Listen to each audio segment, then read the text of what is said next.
Sebenarnya seberapa besar sih pengaruh pemerintah terhadap UMKM? Ya, ini menurut saya ya, dari kacamata saya, dari 100% itu hanya 10% pengaruhnya pemerintah kepada UMKM. Kenapa saya katakan demikian? Karena menganggap semua UMKM itu sama. Padahal kan tidak seperti itu. Banyak para UMKM itu yang rumahnya besar, mobilnya 3, motornya bererot. Nah, UMKM yang seperti inilah yang diperhatikan oleh pemerintah dan dikatakan maju. Ya kagak bisa begitu kali. Apalagi UMKM yang gemar dengan bazar keluar daerah, ya. Bazar di Bali ikut, yang di Lampung ikut, di Medan ikut, sampai keluar negeri ikut. Lah, kalau bagi kalangan yang kecil mana bisa begitu. Nah, itulah yang dikatakan oleh pemerintah bahwa UMKM itu berhasil ya karena memang dia tuh memang udah kehidupan ekonominya sudah aman, layak, nyaman. Dia tidak memperhatikan yang kalangan kecil, UMKM yang kecil memang yang bergerak dari nol, dari bawah, memang kebutuhan untuk kebutuhan. Tapi kalau mereka memang hobi dan senang jalan-jalan, senang dia bazar, ya hitung-hitungan buat mereka hanya untuk refreshing. Kalau misalkan ada bazar keluar daerah ya mereka semangat, hitung-hitung buat refreshing. Apakah dia butuh masalah jualan laku atau tidak? Tidak, dia tidak memikirkan ke arah sana. Nah, seperti itulah ya saat ini. Sekarang juga para UMKM yang sebenarnya itu ya memang buat kebutuhan, dia bergerak dari nol, dari dasar, sampai bagaimana si UMKM ini bisa keluar dari krisis ekonomi, bisa berkembang, bisa membantu ya banyak hal ya. Karena sekarang kan dominasi yang UMKM ini kan kebanyakan dari kaum mak-mak, tujuannya sebenarnya kan membantu suami, kan. Tapi bagaimana dia bisa membantu suami, ya kan, dari nol, ya kan, modal nggak ada, ya kan. Bahkan ada yang bilang nggak mungkin namanya orang UMKM itu nggak punya modal. Dan ini saya mengatakan begini ini karena sudah ada 5 orang yang bilang nggak mungkin orang usaha UMKM itu nggak punya modal, nggak mungkin. Dalam hati saya pengen tak tonjok gitu kan. Beneran, tunggu ya, coba kamu perhatikan deh, lihat-lihat yang bener-bener UMKM dah, kamu perhatikan, datangilah setiap para usaha UMKM ini satu persatu, bagaimana kehidupan mereka ya. Jangan kamu samakan dengan orang-orang yang punya mobil, rumah besar ya. Mereka butuh nggak butuh, mereka nggak jualan juga, masalah makan, uang sekolah aman, nyaman. Tapi kalau yang benar-benar UMKM yang berintis dari nol, ya kan, buat modal aja itu susah. Kadang-kadang dia harus bela-belain mencari modal, tujuannya agar bisa makan esok hari, buat bayaran sekolah, kadang-kadang buat bayar kontrakan, kan? Seperti itu.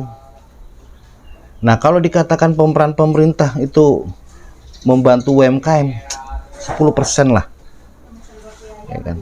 Dan kegiatannya apa sih pemerintah kepada UMKM? Pertama nih, bazar, ya kan. Kalau untuk masalah bazar ya, apakah itu 100% itu bisa membantu para UMKM? Enggak ya. Emang bisa tuh UMKM semuanya ikut bazar? Enggak. Hanya orang-orang pilihan yang bisa ikut bazar. Bagi yang benar-benar membutuhkan bazar, mereka nggak bisa. Pertama modal, mereka nggak mau. Kenapa? Karena pertama modal, kedua kendaraan untuk mengangkutnya. Akhirnya apa? Dialihkan ke orang yang bermodal, yang punya modal, yang punya kendaraan, yang bisa ngangkut barang dagangannya, barang jualannya. Apakah itu adil? Apakah mereka tahu, para pemerintah itu? Nggak tahu ya. Seorang UMKM yang benar-benar UMKM, yang benar-benar sejatinya UMKM, apakah pemerintah tahu? Nggak ada yang tahu. Mereka senyum. Apakah tahu di balik senyuman seorang UMKM yang sebenarnya? Nggak tahu ya. Jadi ya seperti itulah. Wah, ini pemerintah sudah berhasil bikin kegiatan bazar, bikin kegiatan IKM, bikin kegiatan pelatihan, dan ini semuanya untuk UMKM agar UMKM bisa maju.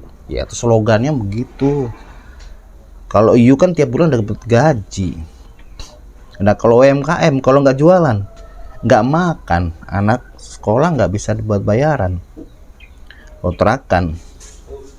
Nah, sekarang kalau namanya UMKM hanya dikhususkan bagi orang-orang yang sekiranya menurut pandangan Anda maju, mereka sudah punya rumah besar, ya kan, suaminya gajinya lumayan, kehidupannya lumayan, nggak pernah ada kekurangan, dikatakan berhasil. Ya berhasil.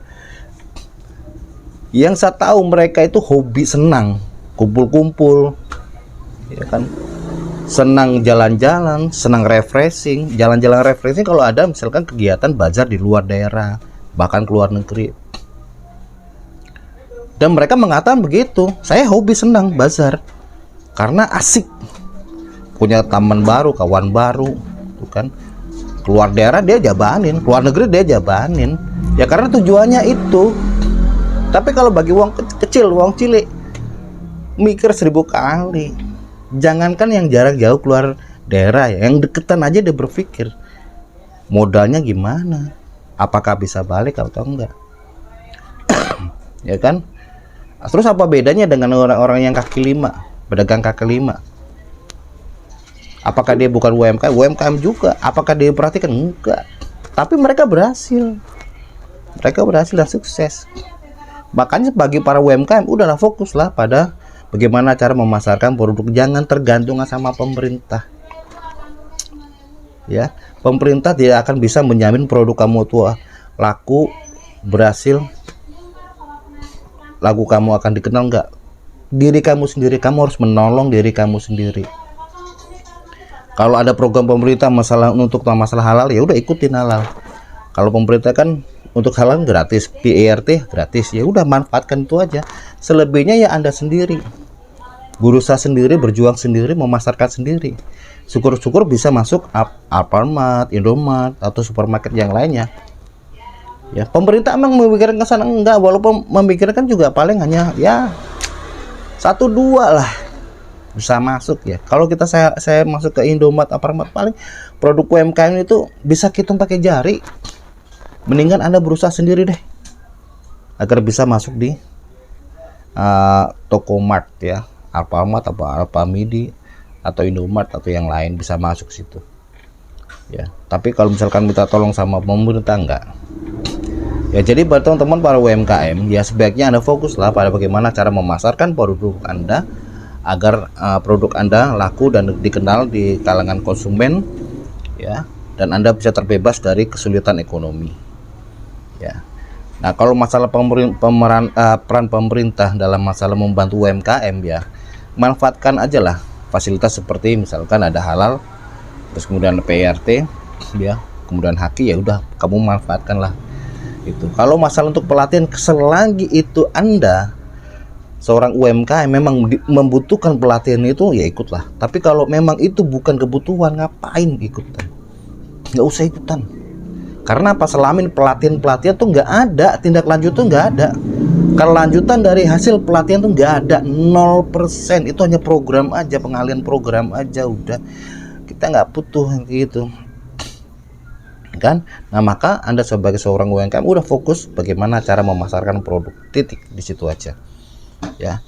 Dibilang untuk ini memajukan UMKM, wah, itu hanya slogan ya. Oke teman-teman semuanya, sahabat UMKM, jadi fokuslah pada kualitas barang Anda ya kan. Terus yang kedua, fokuslah pada memasarkan produk Anda sendiri agar banyak konsumen, agar banyak pelanggan.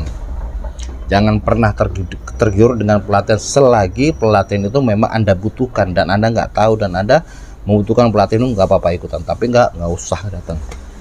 Hanya buang-buang waktu ya, dan waktu bagi Anda adalah uang. Makanya waktu itu gunakanlah sebaik-baiknya untuk Anda berusaha untuk memasarkan barang Anda, produk Anda.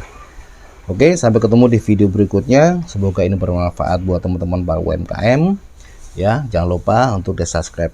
Ya, saya lagi senang dengan bicara masalah tentang UMKM. Ya, saya akhiri dari saya.